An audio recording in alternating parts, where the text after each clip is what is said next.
आंजनेय। प्रश्न 1। आंजनेय की कथावस्तु की विशेषताएं निरूपित कीजिए। उत्तर। काव्यात्मक चरित्र नायकों की तरह इस निबंधात्मक महाकाव्य के चरित्रनायक के रूप में कवि ने जगत प्रसिद्ध रामभक्त श्री हनुमान को ही मुख्य नायक बनाया है। इसीलिए इस ग्रंथ का भी नामकरण अन्य किसी शब्द रूप में नहीं, अंजनी पुत्र आंजनेय के शब्द रूप में किया गया है। राम और हनुमान यहाँ दो ऐसे संकल्पित महान व्यक्तित्व हैं जिनकी आराधना में भक्त अपना तन मन धन लगा देता है। प्रश्न है, हनुमान को भजें तो भगवान राम को ही क्यों न भजे जो हनुमान के भी वरेण्य रहे हैं, और श्री राम को भजे तो क्या हनुमान की भी वंदना नहीं हो जाती। भगवान श्री राम के लिए पूर्वयुगीन कथा काव्यों में ऐसी चर्चा प्रायः समस्त काव्यकारों ने की है कि जिन्हें राम प्रिय नहीं है उन्हें भक्तराज हनुमान भी अपना प्यार नहीं दे सकते। श्री हनुमान प्रारंभ से ही बड़े चंबल और नटखट तो थे ही, बड़े प्रतिभावान भी थे। इनकी इसी प्रतिभा के प्रभाववश समस्त देवताओं ने इन्हें अपना योगक्षेम दिया। पूर्व दीक्षित पर सूरज का लाल चक्र उदित हुआ और यह हनुमान को बड़ा अच्छा लगा। उसे लेने की उन्होंने इच्छा की और आकाश में संचरण करने लगे। नभचर तो ये थे ही, ये अद्भुत कर्म देख सभी देवगण सतर्क हो उन्हें देखने लगे। स्वयं सूर्य भी मोहित हो गए। पवनदेव को अपने बेटे के लिए भय हुआ। हिमाचल से मलयगिरी की वायु लेकर वे स्वयं सुपुत्र के पास दौड़े आए कि कहीं बेटा जल न जाए। सूर्य ने अपनी तीक्ष्णता समेट ली और अग्रज सुवन अर्थात हनुमान को हृदय से लगा लिया। आंजनेय का पंचम सर्ग उन्मिलन वाली और सुग्रीव के गहरे प्रेम तथा विद्वेष करे कहानी है, जहां हनुमान के आग्रह पर सुग्रीव के प्राण बचाने की खातिर बाली की हत्या श्रीराम भगवान द्वारा की गई है। बाली के मरणोपरांत सुग्रीव उस अंचल के राजा हो गए और तारा से विवाहित भी। अंगद युवराज बना दिए गए। राजसुख भोगते हुए वक्त बहुत निकल गया। सुग्रीव वचन भूल गए। तब हनुमान ने याद दिलाई। सीता की खोज प्रारंभ हुई और अशोक वाटिका में हनुमान ने उन्हें पा लिया। पहचान के लिए भगवान ने अपनी मुद्रिका उनके हाथ में दी थी। इस खोज में जटायु की मदद सबसे अधिक श्रेय की अधिकारिणी है।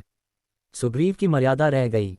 उनका दिया हुआ वचन भी पूरा हो गया और श्रीराम भगवान की भक्त की ओर से सेवा भी हो गई। श्रीराम लक्ष्मण समुद्र के किनारे रुके हुए हैं। सीता की खोज में उदधि लांघने की वार्ता चल रही है। एक एक लहर राक्षस के विशाल मुख जैसे लग रही है। सामुद्रिक अट्टहास रावण गर्जन की तरह प्रतीत हो रहा है। अंगद पार जाने को तैयार तो हो गए, किंतु लौट सकने की संदिग्धता साथ लेकर हनुमान को उनके बल का स्मरण दिलाया गया।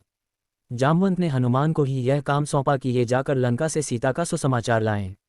हनुमान भगवान का ध्यान धरकर चल पड़े। शरणागत सर्ग में हनुमान की शरण आए लोगों की सुगति गाथा का गायन किया गया है। यह गायन भी श्री हनुमान की यशोगाथा ही है।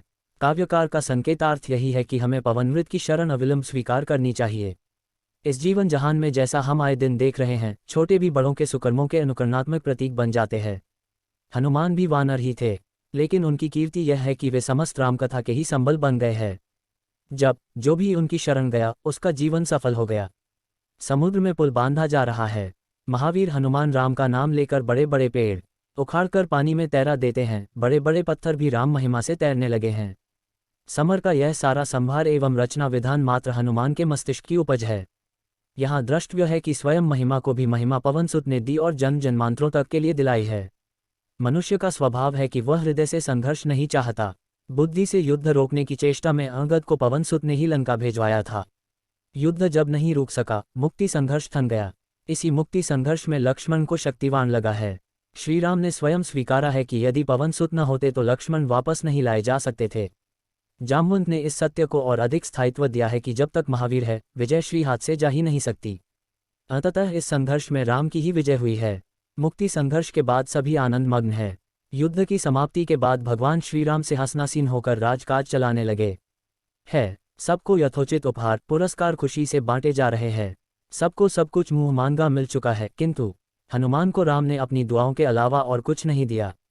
अहंकारियों का दम्भ तोड़ना भी हनुमान का ही एकमात्र कार्य है।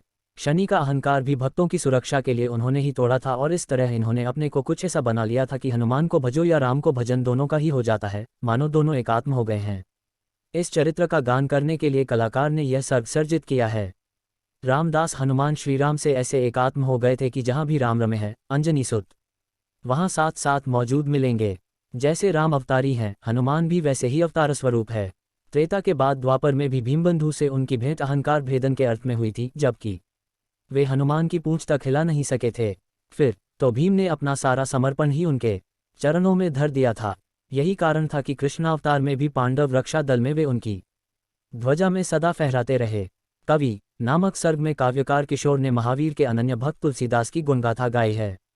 महावीर के अमर यश ने मानो राम कथा की उम्र लंबी कर दी थी। तुलसी के हनुमान स्मरण ने कलियुग में भी उन्हें अवतारी रूप से जीवित रख लेने का अतुल प्रयास किया है। दोनों तथ्य ऐसे अन्योन्याश्रित से है कि अखि साधे सब सधे वाली उक्ति चरितार्थ प्रतीत होती है। जब कथाकार ने तुलसी और श्री हनुमान के सम्मुख आत्मा मंथन किया है, जहां वह स्थितिगत सटीकता को सादृश्य उदाहरणों द्वारा प्रस्तुत करना चाहता है, काव्यकार आश्वस्त है कि जीवन के हर मोड़ पर उसकी मनोभिलाषा पूर्ण हुई है। आज देश और पूरे विश्व के कल्याण के लिए वह चाहता है कि भगवान रामदास के प्रति सबका विश्वास उसके जैसा ही लोगों में जगे। आंजनेय नामक यह निबंधात्मक महाकाव्य पूर्ण करने पर कवि सामाजिक पीड़ा को शब्दों में अभिव्यक्ति प्रदान करने की चाहना से उनकी भावनाओं को इस सर्ग में दोहराता है, और इसीलिए एकमात्र पवनसुत की डोर से उस डोर में सबको बांध देना चाहता है। बदलते युग और बदलते जमाने को देखकर काव्यकार यह स्पष्ट घोषणा कर रहा है कि आ रहे हैं दिन जबकि शांति पाठ से छिटक चमकेगी हिंसा की अद्भुत चिनगारियां। आदमी ही आदमी को मार देगा, इस तरह शर्मा जाएंगी बड़ी बड़ी महामारियां।